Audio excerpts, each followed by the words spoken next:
മോദി സർക്കാർ അധികാരമേറ്റതിന് പിന്നാലെ ആർക്കൊക്കെ ഏതൊക്കെ വകുപ്പുകൾ എന്നതിൽ ഇന്ന് തീരുമാനമുണ്ടായേക്കും.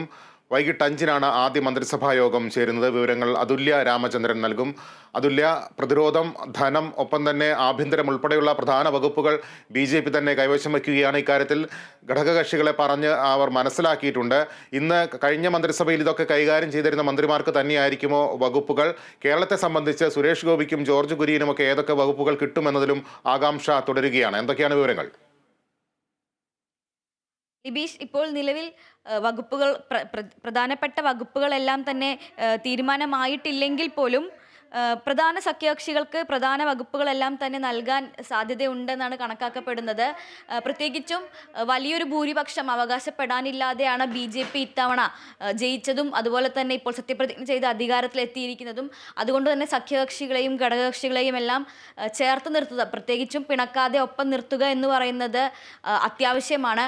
അതുകൊണ്ട് തന്നെ ഇവരെ എല്ലാവരെയും തൃപ്തിപ്പെടുത്തിക്കൊണ്ടൊരു വകുപ്പ് വിഭജനം എന്ന് പറയുന്നത് വളരെയധികം പ്രയാസകരമായ ഒരു സംഗതിയാണ്. എന്നാൽ എന്തു തന്നെയായാലും മുൻ മന്ത്രിസഭയിലുണ്ടായിരുന്ന മോദിക്കൊപ്പം പഴയ ടീമിലുണ്ടായിരുന്നവർ തന്നെയാണ് ഇക്കുറിയും എന്ന് നമുക്ക് എല്ലാവർക്കും അറിയാം.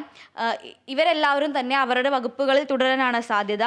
ധനകാര്യം, പ്രതിരോധം, വിദേശകാര്യം, അതുപോലെ തന്നെ ആഭ്യന്തരം.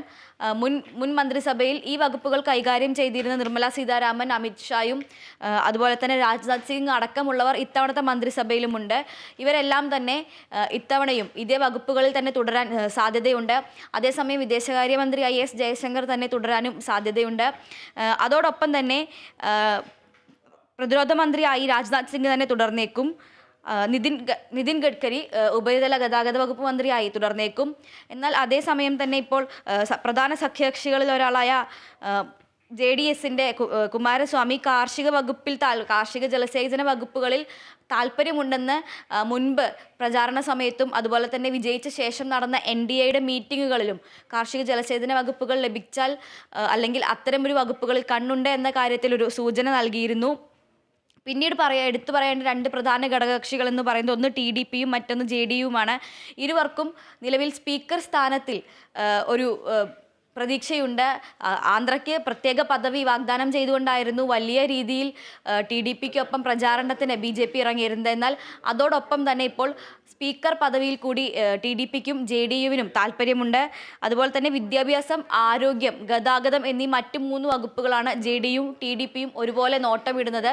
ഈ 3 വകുപ്പുകളിൽ ഏതെങ്കിലും തന്നെ TDPക്കോ JDUവിനോ നൽകാനാണ് സാധ്യത. ലിബീഷ്, അതുല്യ, അതോടൊപ്പം തന്നെ കേരളത്തെ സംബന്ധിച്ച് സുരേഷ് ഗോപിക്ക് ക്യാബിനറ്റ് പദവി ലഭിക്കുമെന്ന് പ്രതീക്ഷയുണ്ടായിരുന്നു. എന്നാൽ അതുണ്ടായില്ല. സ്വതന്ത്ര ചുമതലയുള്ള ക്യാബിനറ്റ് പദവിയും ഉണ്ടായില്ല. സഹമന്ത്രി സ്ഥാനമാണ് സുരേഷ് ഗോപിക്ക് ലഭിച്ചത്. അദ്ദേഹം നേരത്തെ തന്നെ ചില സിനിമകളുടെ തിരക്കുകളൊക്കെ പറഞ്ഞ് ക്യാബിനറ്റ് പദവി വേണ്ട എന്നുള്ള രീതിയിലൊക്കെ സുരേഷ് ഗോപി പ്രതികരിച്ചിരുന്നു. സിനിമയിലേക്ക് കൂടുതൽ ശ്രദ്ധിക്കണം, നേരത്തെ താൻ കമ്മിറ്റ് ചെയ്ത ചില പ്രോജക്റ്റുകൾ ഉണ്ട് എന്നുള്ള രീതിയിൽ അദ്ദേഹം പ്രതികരിക്കുകയും ചെയ്തിരുന്നു. ജോർജ് കുര്യനെ സംബന്ധിച്ചും ഏത് വകുപ്പ് എന്നതിൽ ഒരു ആകാംക്ഷ നിലനിൽക്കുന്നുണ്ട്. എന്തെങ്കിലും ഇക്കാര്യത്തിൽ സൂചനകൾ ലഭിക്കുന്നുണ്ടോ?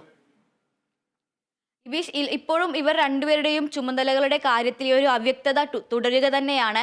പ്രത്യേകിച്ചും സുരേഷ് ഗോപി അദ്ദേഹത്തിന് നേരത്തെ തന്നെ അദ്ദേഹം ഡേറ്റ് നൽകിയ 4ഓളം സിനിമകളുടെ ചിത്രീകരണം നടത്താനുണ്ടെന്നും ഇത്തരത്തിൽ കേന്ദ്രമന്ത്രി ആവുകയാണെങ്കിൽ ആ സിനിമകൾ പൂർണ്ണമായും മുടങ്ങിപ്പോകുമെന്നും അറിയിച്ചിരുന്നു.